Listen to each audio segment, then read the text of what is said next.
Alors la dernière question que je voudrais vous poser, c'est par rapport à d'autres, on sait pour Nixon par exemple, Nixon, on sait pourquoi il est tombé à l'époque, à cause de l'affaire du Watergate, ça semble totalement dérisoire aujourd'hui par rapport à l'importance qu'a eu Nixon, qu'on l'aime ou qu'on ne l'aime pas dans l'histoire politique américaine, le fait que ça a été le président élu avec le plus grand nombre de suffrages et par sa manière de régler à la fois des problèmes de politique intérieure ou de politique étrangère. Encore une fois, qu'on aime ou qu'on n'aime pas Nixon n'entre pas en ligne de compte. Mais simplement, cette affaire du Watergate, qui a eu un tel retentissement, semble tellement dérisoire. Et si on va plus loin, et si on regarde du côté de la France, on peut se dire que Clémenceau, par exemple, qui se souvient du scandale de Panama? C'est Clémenceau, c'est le père de la victoire. Alors j'ai envie de vous dire, est-ce que ce n'est pas de toute façon l'histoire qui jugera Nicolas Sarkozy, et à savoir s'il a été un bon président, si on se foutra totalement de ces 11 affaires qui vous ont tellement occupé, et s'il a été un mauvais président, on s'en foutra aussi parce qu'on se souviendra qu'il a été un mauvais président.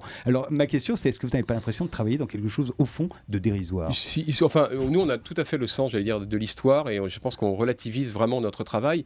C'est même plus que ça, c'est qu'on a, jusque même à une période récente, on avait vraiment le sentiment que nos enquêtes n'intéressaient en gros pas grand monde, une élite en quelque sorte, et que on sait très bien que le gros des électeurs, par exemple, ne se décide pas du tout sur les affaires. C'est pas du tout ça. C'est est-ce que le chômage va baisser ou pas? Est-ce qu'il y a de l'insécurité ou est-ce que je la ressens ou pas? C'est là-dessus que ça se joue. Donc là-dessus, on est totalement lucide.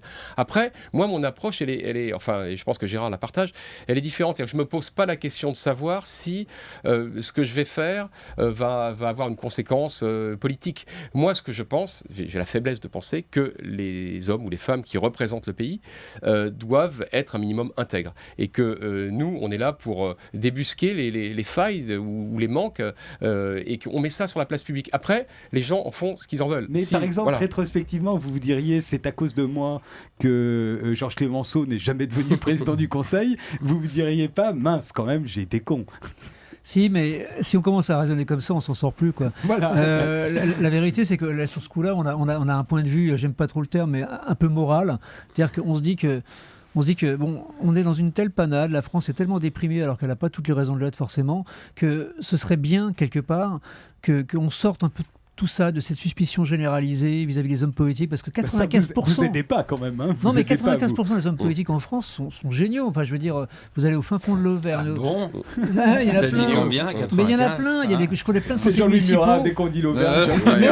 J'ai des conseillers municipaux que je connais en Auvergne qui font un boulot mais énorme, incroyable. Ils sont pas payés, ils crèvent la dalle, etc. Mais attendez, vous n'avez pas enquêté dessus, si ça se trouve. Non, mais j'ai la faiblesse de croire que voilà, ça se passe bien, quoi. Et ils bossent pour l'intérêt collectif. Là, ce qu'on essaie de dire à travers ce livre avec Fabrice, c'est un livre qui, je pense, décrit bien un système et qui décrit aussi une espèce de perversion de la façon de faire de la politique, ou en tout cas d'utiliser la politique à des fins personnelles ou partisanes.